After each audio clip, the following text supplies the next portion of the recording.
The following videos were developed as a community service in partnership between the Unified Government of Wyandotte County and Housing and Credit Counseling, Incorporated, otherwise known as HCCI of Topeka, Kansas. A series of 6 modules were developed by HCCI and Wyandotte County to address frequent issues that arise in the residential landlord-tenant relationship. The 6 module topics include rental applications, leases, non-renewals, terminations, and evictions, crime-free multi-housing advanced management techniques, rental licensing and inspection, and this current topic, fair housing as it relates to tenant screening. Information discussed in the landlord-tenant modules can be referenced in the Kansas Residential Landlord-Tenant Act, or the KRLTA, as well as fair housing laws. To learn more about HCCI and HCCI services, including landlord and tenant information, publications, and forms, or if you need to speak to a tenant landlord counselor, contact us at 800-234-0217 or 785-234-0217. You can also visit our website at www.hcci-ks.org.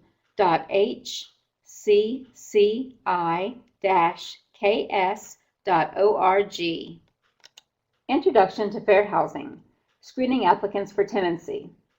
The screening process is the single most important aspect of being a landlord. Landlords have the right to screen tenant applicants and also deny anyone who does not meet their screening criteria. The key to avoiding fair housing violations is to establish routine, non-discriminatory, and objective screening criteria that applies to all.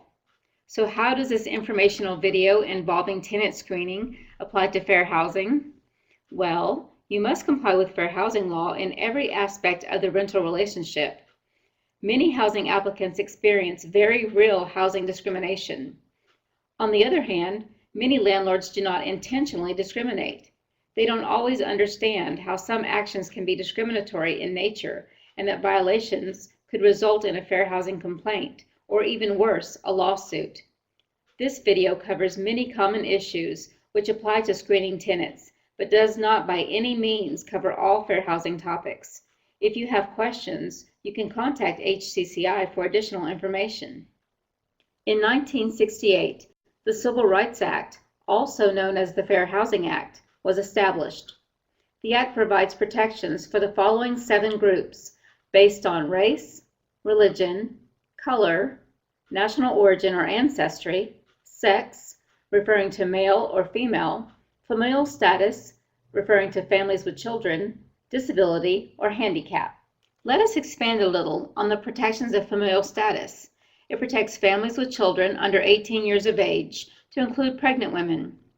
It also includes any person securing legal custody of a child under the age of 18, for an example, in an adoption proceeding or tenant caring for foster children. An owner must have the same occupancy standards, or maximum number of persons per unit, applicable to all persons, whether they are adults or children. For example, if an owner accepts a married couple in a 1-bedroom unit, he must also accept a single parent and a child in a unit of that same size. While some landlords don't like renting to tenants with children, fearing the noise and wear and tear that kids might cause, the Federal Fair Housing Act prohibits discriminating on this basis. A landlord may not legally turn away or evict a tenant because he or she has children, or because an applicant or tenant is pregnant, even if the landlord has a worthy motive, such as believing that children won't be safe in the building or the neighborhood. It is illegal to deny the tenancy on that basis, or to make other discriminatory moves, such as steering families to certain parts of the property. Senior housing is exempt from the familial status portion of fair housing law and can legally exclude families with children if HUD has determined that the dwelling is specifically designed for and occupied by elderly persons under a federal, state, or local government program, or it is occupied solely by persons who are 62 years of age or older, or it houses at least one person who is 55 or older in at least 80% of the occupied units, and it adheres to a policy that demonstrates intent to house persons who are 55 or older. Landlords can't legally refuse to rent to families with children and cannot create unreasonable restrictions on the number of people that may live in a rental unit. However, Local codes and ordinances can limit the number of people who can occupy a rental, typically based on square footage. Guidance from HUD provides that management needs to evaluate the size of the entire apartment or single-family dwelling when deciding about a specific occupancy standard for a unit, and that a 2+1 rule could apply. Understand there is no regulation on how many people you must allow to live in a rental unit. HUD does not mandate how a landlord should decide on occupancy, but only gives guidance.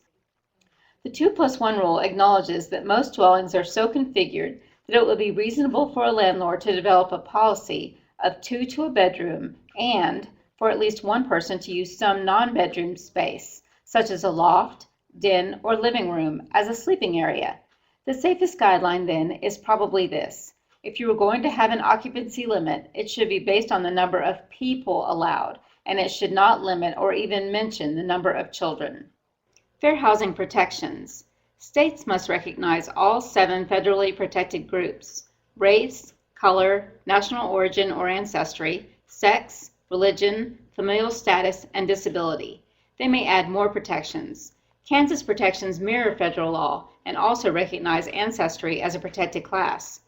Communities may add additional fair housing protections, such as age, marital status, sexual orientation, source of income, military, or veteran status. Examples in Kansas include the City of Manhattan, Kansas, recognizes military status as a protected class, and the City of Lawrence recognizes sexual orientation as well as gender identity as a protected class. So if you own a rental property in one of these cities, you may not discriminate against people in these protected classes, as well as the 7 federally protected groups. HUD-funded housing program protections. The lesbian, gay, bisexual, and transgender rule, or the LGBT rule, clarifies that all otherwise eligible families, regardless of marital status, sexual orientation, or gender identity, will have the opportunity to participate in U.S. HUD-funded housing programs. While this rule is not adding a protected class to the Fair Housing Act, it could apply to protections already in place under the Act, such as the federal protection of sex as a protected class, and therefore a tenant in HUD-funded housing could have a fair housing claim based on this. Again, keep in mind that at this time the LGBT rule only applies to HUD-funded housing programs. Who must comply with the Fair Housing Act? All multifamily homes, to include apartments, duplexes, and condominiums, are covered by the Act. Landlords owning more than 3 single-family rentals must also comply with fair housing law. By the way, the definition of a single-family rental is a house. Who is exempt from the Fair Housing Act? Owners of single-family rental homes are exempt from the Fair Housing Act as long as the landlord has 3 or fewer at any given time and does not use a real estate broker or property management company to obtain renters. Owner-occupied buildings with no more than 4 units are also exempt. This is also known as Mrs. Murphy's exemption. Mrs. Murphy's exemption provides that a home is exempt from the Fair Housing Act if the dwelling has 4 or fewer units and the owner lives in one of those units. This is based upon the hypothetical elderly widow, Mrs. Murphy, who would like to rent part of her home to make extra income and who may desire to specifically pick out her tenants. Housing operated by religious organizations and private clubs that limit occupancy to members is also exempt. Some states and local municipalities may have laws that do not allow the above exemptions. Advertising. Almost everyone must comply with fair housing and advertising. There are 2 exceptions, though. Advertisement for roommates may specify gender if the rental involves shared living space, or if the housing is in a dormitory in an educational institution. So for instance, if a female is to share living space with a roommate, she may advertise females only may apply. The same applies to a dormitory. If the dormitory houses only males, they may advertise males only. Advertising includes advertisements in newspapers, billboards, bulletin boards, signage, flyers, internet, as well as word of mouth. For an example, you cannot advertise on a billboard or in a newspaper, adults only. In reference to word of mouth advertising, several lawsuits have been filed across America because of discriminatory remarks made by a landlord's employees. For instance, there was a fair housing case involving a maintenance person who was making comments to tenants in an apartment community, saying things like, Hispanics who cannot speak English should not live here. Only real Americans are allowed. That maintenance person, in essence, was advertising in a discriminatory manner against people based on the protected classes of race, color, and national origin. Examples like this are why it is so important that all your employees receive fair housing training, as well as monitoring. Screening. It is crucial to have a clear written screening policy based on verifiable facts. Screening criteria sets forth the minimum requirements that an individual must meet in order to be able to rent from a landlord. Make sure all employees are aware of your policy. Apply the policy consistently to all applicants. The very first fully qualified applicant should be offered the unit. You can find examples of written screening policies that comply with fair housing law by conducting an internet search, or you can contact HCCI. Landlords may not single out people in a protected class, even for routine questions concerning eligibility for housing. For instance, during the application process, a landlord may ask for financial information and references, but must do so for all applicants. The following requirements and questions are also permissible in a screening policy if addressed to all applicants. Can you afford the rent? There is no hard rule, but most landlords require a tenant to be able to document earning at least 3 times the monthly rent. Will you be able to comply with the rules of tenancy? Will your tenancy pose a direct threat to the health or safety of others? Will you cause damage to others' property? Do you have a criminal history?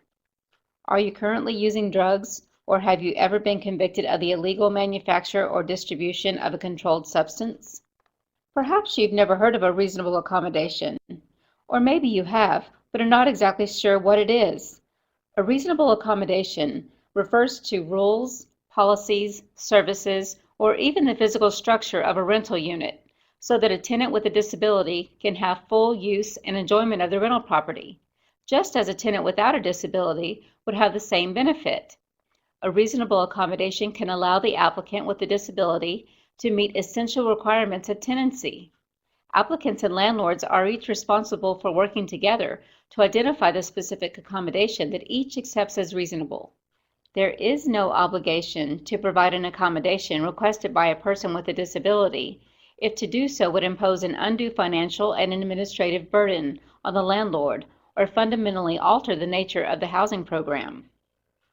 Often a reasonable accommodation occurs during the tenancy, such as a request to install grab bars, but it can also occur during the screening process before tenancy even begins. If the housing is subsidized by a state or federal program, then it is the landlord's responsibility to cover any cost associated with such an accommodation. If not, and the housing is market rate, then it is the tenant's responsibility to cover any cost associated with an accommodation.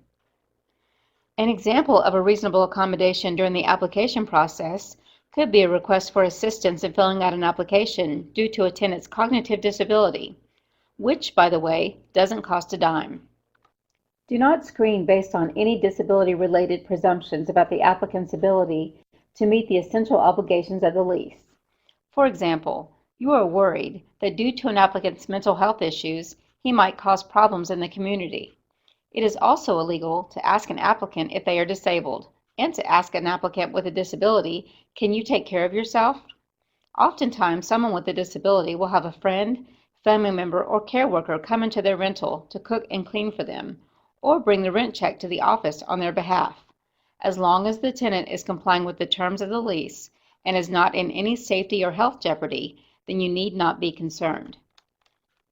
If a potential tenant is applying for housing specifically for people with disabilities, a landlord may ask if she qualifies for such a unit, or if a potential tenant is requesting a reasonable accommodation to modify a rule, policy, or practice based on a disability, a landlord may request verification of her need for the requested accommodation, but only if the need is not apparent. If the disability is apparent, do not ask for verification.